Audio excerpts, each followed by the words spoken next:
Assalamualaikum warahmatullahi wabarakatuh.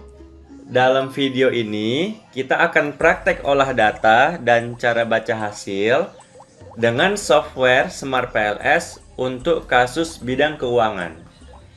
Kasusnya saya ambil dari artikel di jurnal, nama jurnalnya Mushitari, Neraca Manajemen, Akuntansi, dan Ekonomi. Oke, langsung kita mulai. Nah, ini dia. Jadi untuk referensi artikelnya, untuk kasus dalam video ini saya ambil dari artikel jurnal Mushitari.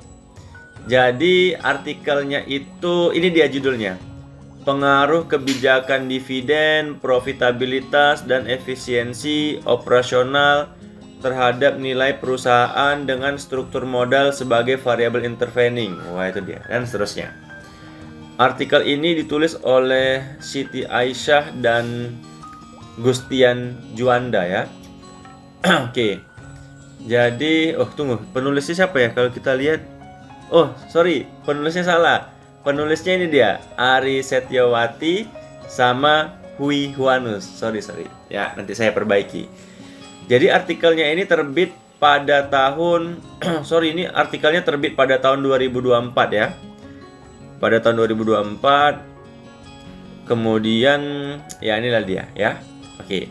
Nah, kita langsung lihat model penelitiannya. Teman-teman kalau ingin mengakses artikelnya tinggal klik link ini.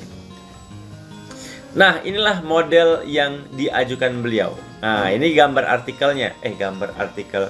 Gambar kerangka penelitiannya di artikel jurnal ini, ya. Kalau kita lihat di sini ada variabel laten kebijakan dividen, variabel laten profitabilitas, variabel laten efisiensi, struktur modal sama nilai perusahaan. Di sini ada 5 variabel laten. 1, 2, 3, 4, 5. Contohnya nih, pada kebijakan dividen ya. Dia punya 4 indikator. Ada dividend payout ratio, ada dividend yield ratio, ada dividend to earning ratio, sama dividend to equity ratio. Jadi kebijakan dividen ada 4 indikator. Contoh lain lagi untuk profitabilitas, itu ada 3 indikator. ROA, ROE, NPM. Sampai ke nilai perusahaan, variabel laten nilai perusahaan ada 4 indikator. PER, EPS, harga saham sama PBV. Itu dia. Oke ya. Nah, ini dia penjelasannya ya. Nah, kalau kita bedah artikel tersebut ya, itu sumber datanya kita lihat dari tahun 2019 sampai 2022 ya. Jadi data yang beliau teliti dari 2019 sampai 2022. Perusahaan yang diteliti itu adalah perusahaan perbankan. Kemudian jumlah populasinya sebanyak 107, tapi untuk sampel penelitian beliau ini sebanyak 8 perusahaan. Mungkin itu yang memenuhi kriterianya. Nah, untuk keperluan latihan praktek olah data dalam video ini, modelnya itu saya buat seperti ini. Saya modif dikit modelnya. Jadi tetap sama, ada 5 variabel laten, ada kebijakan dividen, profitabilitas, efisiensi, struktur modal, nilai perusahaan. Tapi yang membedakan adalah jumlah indikatornya. Contoh, kebijakan dividen, saya modif indikatornya ada 2 ya. Ini dia. Untuk profitabilitas sebelumnya ada berapa ya? Ada 3 sama. Ini nih untuk struktur modal. Struktur modal saya ambil indikatornya DER sama ukuran perusahaan. Sebelumnya kan struktur modal ada 3, DER, DR sama ukuran perusahaan. Nah, ini dia. Nah, dari gambar model ini barulah kita bisa merancang hipotesis yang mau kita uji. Hipotesis yang pertama adalah kebijakan dividen berpengaruh signifikan terhadap struktur modal. Ini dia. Hipotesis yang kedua, profitabilitas berpengaruh signifikan terhadap struktur modal. Itu hipotesis langsung ya. Hipotesis yang ketiga, efisiensi operasional berpengaruh signifikan terhadap struktur modal. Kemudian sampai hipotesis langsungnya, struktur modal berpengaruh signifikan terhadap nilai perusahaan. Jadi hipotesis langsungnya ada 1, 2, 3, 4, 5, 6, 7. Kemudian ada hipotesis mediasi, ya. Hipotesis mediasinya ada 3. Yang pertama, struktur modal signifikan memediasi hubungan antara kebijakan dividen dan nilai perusahaan. Ya. Kemudian struktur modal signifikan memediasi hubungan antara profitabilitas dan nilai perusahaan. Hipotesis mediasi yang ketiga, struktur modal signifikan memediasi hubungan antara efisiensi operasional dan nilai perusahaan. Nah, sekarang kita mulai praktek olah datanya. Ini datanya sudah saya siapkan ya. Untuk keperluan latihan, saya buat datanya ada 41 perusahaan. Data yang diteliti dari tahun 2019 sampai 2022. Ini sebagai latihan aja. Ini datanya ya. Nah, yang warna kuning ini indikator untuk kebijakan dividen. Ini warna oranye ya, untuk indikator profitabilitas.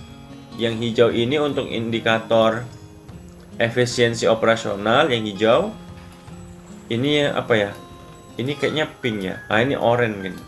Yang oranye ini untuk indikator struktur modal, yang biru indikator untuk nilai perusahaan. Oke, kita langsung praktek. Pertama, saya akan membuat file teks dokumen ya. Data PLS kasus 4. Oke. Ini dia. Kemudian data Excel-nya ini kita pindahkan ya ke dalam Smart PLS. Kita pindahkan ke teks dokumen ya.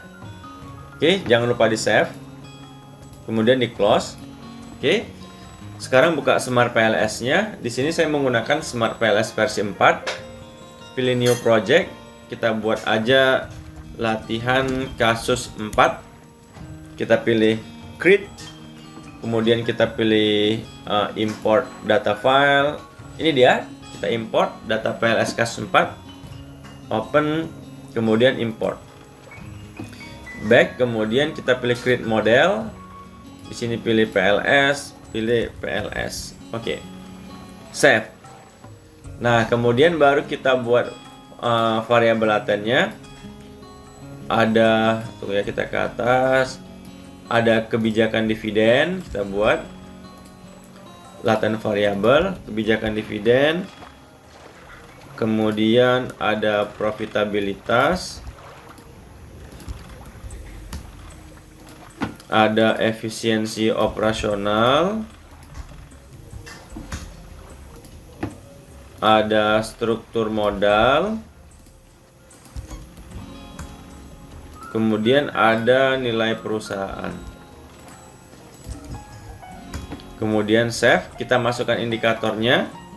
Ini indikator untuk kebijakan dividen, ini indikator untuk NPM, ini indikator untuk efisiensi, indikator untuk struktur modal, indikator untuk EPS. Nah, ini dia.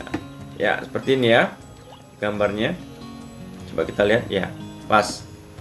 Oke, kita bisa rapikan ya. Ini rata kiri, left. Ya, kita coba rata kiri dulu biar rapi. Oke, ini di sini, Kemudian pilih connect, pengaruh kebijakan dividen terhadap struktur modal, pengaruh profitabilitas terhadap struktur modal, pengaruh efisiensi terhadap struktur modal, pengaruh struktur modal terhadap nilai perusahaan, pengaruh kebijakan dividen terhadap nilai perusahaan, pengaruh profitabilitas terhadap nilai perusahaan, pengaruh efisiensi terhadap nilai perusahaan. Sebenarnya dari gambar ini pun sudah terjawab juga untuk pengujian hipotesis mediasinya. Oke, kemudian kita sekarang masuk ke dalam, ini dia, ini datanya tadi udah ya.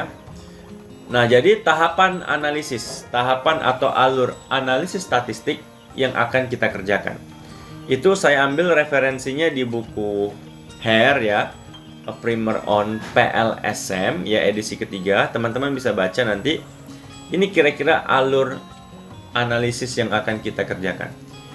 Kita akan evaluasi outer loading, ya, kita akan evaluasi nilai AV, kita akan evaluasi nilai composite, Cronbach alpha, kita akan evaluasi validitas diskriminan sampai pengujian hipotesis. Oke, kita langsung mulai aja. Pertama kita akan lakukan evaluasi nilai outer loading. Caranya gimana? Ini sebenarnya sudah saya gambar ya, gambarnya itu ada di sini. Oke, nggak apa, kita langsung aja ya. Yang contoh 4 nggak ada. Oke, lanjut. Caranya pilih calculate, pilih PLS algorithm. Oke, kemudian kita pilih start calculation. Nah, teman-teman bisa cek nilainya di sini outer loading. Nah, inilah dia nilai outer loadingnya. Ini dia. Kita akan lakukan evaluasi outer loading. Itu sudah saya buat penjelasannya, ini dia. Kita bisa lihat ya, nilai outer loading yang disarankan itu harus di atas 0,7 baru valid atau lolos. Kita bisa lihat semua nilai outer loadingnya 0,998, 0,998, outer loading untuk dividend payout ratio 1. Semua nilai outer loadingnya di atas 0,7 berarti sudah lolos. Selanjutnya kita lakukan pemeriksaan nilai AV, nilai CR sama Cronbach alpha. Itu bisa kita cek di sini. Ini dia. Construct reliability and validity. Nilai-nilai ini sudah saya buat di sini. Ini dia. Untuk AV-nya itu dikatakan valid kalau di atas 0,5.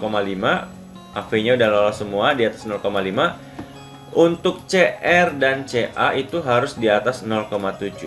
Kita bisa lihat CA-nya semua di atas 0,7, CR-nya composite reliability di atas 0,7. Berarti sudah lolos.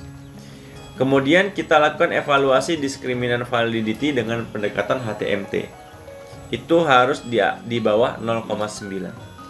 Kita bisa lihat di bagian ini dia, discriminant validity. Teman-teman bisa lihat nilai HTMT-nya semua di bawah 0,9 ya. Berarti sudah lolos untuk evaluasi validitas diskriminan. Terakhir baru kita lakukan evaluasi inner model seperti pengujian hipotesis, hipotesis langsung, mediasi sama R-square. Teman-teman bisa lihat caranya, pilih calculate, pilih bootstrapping, kemudian pilih start calculation. Nah, ini nilai dari Ini nilai dari p-value-nya ya. Nilai p-value-nya ini dia. Oke. Kemudian sebenarnya ya setiap kali bootstrapping tuh hasilnya bakal beda-beda dia ya. Karena ini dikit lagi nih. Ketika di bootstrapping pada tahap sebelumnya itu hasilnya signifikan semua, berpengaruh semua ya. Oke. Nah, hasil dari ini pengaruh langsungnya, spesifik indirect pengaruh mediasinya. Ini sudah saya pindahkan di sini. Kita bisa lihat ya, contohnya nih, kebijakan dividen itu berpengaruh positif terhadap struktur modal. Karena nilai original sampelnya positif 0,221. Dan signifikan karena p-value-nya lebih kecil daripada 0,05. Penjelasannya ada di sini. Kebijakan dividen berpengaruh positif terhadap struktur modal dengan p-value dengan nilai koefisien kolom original sample 0,221. Dan signifikan dengan p-value 0,03. Begitu juga untuk profitabilitas berpengaruh positif terhadap struktur modal karena positif dan signifikan. P-value-nya lebih kecil daripada 0,05. Jadi bisa kita lihat ya, efisiensi juga berpengaruh positif terhadap struktur modal dan signifikan karena p-value-nya lebih kecil daripada 0,05. Semuanya berpengaruh signifikan karena p-value-nya semua di bawah 0,05. Begitu juga dengan pengujian mediasinya juga semua memediasi karena p-value-nya di bawah 0,05. Oke, mediasi semua. Baru kita cek nilai R-square-nya. Caranya pilih calculate PLSM algorithm. R-square-nya ada di sini. Ini dia. Kita bisa lihat R-square-nya, ini dia. R-square untuk nilai perusahaan 0,515, artinya kebijakan dividen, profitabilitas, efisiensi operasional, struktur modal mampu menjelaskan atau mempengaruhi nilai perusahaan sebesar 51,5%. Sementara nilai R-square untuk struktur modal 0,408, artinya kebijakan dividen, profitabilitas, efisiensi mampu mempengaruhi struktur modal sebesar 40,8%. Oke teman-teman, demikian video penjelasan dari saya. Mohon maaf atas segala kekurangan. Assalamualaikum warahmatullahi wabarakatuh.